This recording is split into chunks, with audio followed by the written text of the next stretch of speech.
Hello, good morning friends. आज हम लोग पॉलीमर्स में पॉलीस्टर्स देखेंगे कि पॉलीस्टर्स क्या है और हम इसे कैसे प्रिपेयर कर सकते हैं। तो polyesters are prepared by the condensation polymerization of diacids and diols. जो भी पॉलीस्टर्स है उसे हम कंडेंसेशन पॉलीमराइजेशन से बना सकते हैं। तो हमारा कंडेंसेशन पॉलीमराइजेशन क्या है, जिसमें दो या दो से ज़्यादा जितने भी मोनोमर्स यूनिट्स हैं वो कंबाइन होते हैं by the removal of A small molecule, जैसे कि H2O NH3 स्मॉल मॉलिक्यूल्स का रिमूवल होता है और एक मैक्रो मॉलिक्यूल्स का फॉर्मेशन होता है छोटे छोटे मोनोमर मॉलिक्यूल्स से। ठीक है, तो उसमें से एक है हमारा पॉलीस्टर्स। पॉलीस्टर्स को फिर दो पार्ट में डिवाइड किया गया है। फर्स्ट है polyethylene terephthalate and the next one is polyethylene naphthalate. Polyethylene terephthalate जो है इसे हम PET भी कहते हैं, यानी P से पॉली इथाइलिन एंड टेरिफ्थैलेट।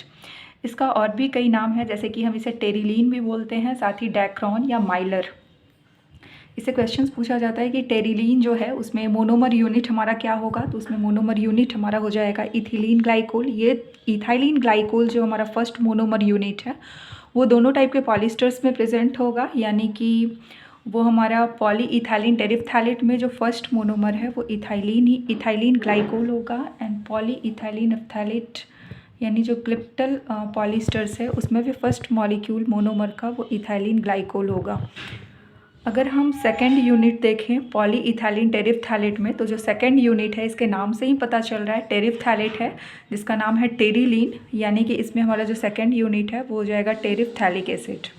अगर हम पॉली इथाइलिन एफ्थैलेट में देखें तो हमारा जो सेकेंड यूनिट है ये हो जाएगा एफ्थैलिक एसिड।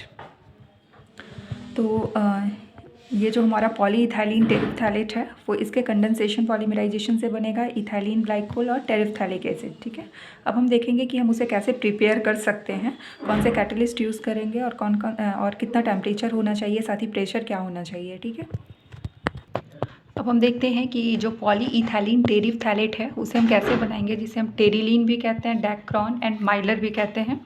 तो इसमें जो मोनोमर यूनिट्स है वो होना चाहिए first ethylene glycol and the second monomer unit is terephthalic acid. Terephthalic acid यानी ये हमारा फॉर्मूला है 1,4-डाई कार्बोक्सिलिक एसिड, बेंजीन से अटैच्ड होगा, यानी कह सकते हैं पारा पोजीशन पे। तो सेकंड जो हमारा मोनोमर यूनिट है वो टेरिफ्थैलिक एसिड होगा और first monomer unit ethylene glycol होगा। टेम्परेचर 420 से 460 केल्विन होना चाहिए। साथ ही कैटलिस्ट हम लोग यूज़ करेंगे, वो हमारा कैटलिस्ट होगा a mixture of zinc acetate and antimony trioxide. हमारा मिक्सचर होगा जिंक एसीटेट का और एंटीमनी ट्राईऑक्साइड का। अब हमारा जो रिएक्शन होगा ये हम इथाइलिन ग्लाइकोल लिए हैं, ये हमारा इथाइलिन ग्लाइकोल है, this is ethylene glycol and ये जो हमारा सेकेंड मोनोमर यूनिट है ये है टेरिफ्थैलिक एसिड। टेरिफ्थैलिक एसिड जब इन दोनों का कंडेंसेशन पॉलीमराइजेशन करवाएंगे तो 1 मॉलिक्यूल्स ऑफ H2O रिमूव होता जाएगा 2 मॉलिक्यूल्स ऑफ मोनोमर से, लेकिन हम यहाँ पे N मॉलिक्यूल्स लिए हैं, फर्स्ट मोनोमर भी N मॉलिक्यूल्स है और जो सेकंड मोनोमर है वो भी N मॉलिक्यूल्स है। जब इसका कंडेंसेशन पॉलीमराइजेशन करवाएंगे 420 से 460 केल्विन पे, तो N मॉलिक्यूल्स ऑफ वाटर जो है वो रिमूव होगा, एलिमिनेट होगा, तो हमारा एक कंडेंसेशन पॉलीमर्स का फॉर्मेशन होगा जिसमें ये OH और एक H रिमूव होगा हर 2 मोनोमर यूनिट से, और इस तरह से हमारा ये H जो है वो नेक्स्ट OH वाले के साथ कंबाइन करके रिमूव हो जाएगा। तो ये O हमने दिखा दिया, OCH2 और ये जो OH और H यहाँ से -H2O का रिमूवल हुआ, तो उसके बाद हमारा ये जो कंडेंसेशन पॉलीमर्स है ये बना हमारा PET, जिसे हम पॉली इथिलीन टेरिफ्थैलेट कहेंगे। ऐसे ही पॉली इथिलीन एफ्थैलेट का फॉर्मेशन होगा जिसमें टेरिफ्थैलिक एसिड के जगह एफ्थैलिक एसिड लेंगे, तो इसमें हमारा टेरिलीन का फॉर्मेशन हो गया। टेरिलीन को हम डैक्रॉन भी कह सकते हैं, साथ ही इसको माइलर भी कह सकते हैं।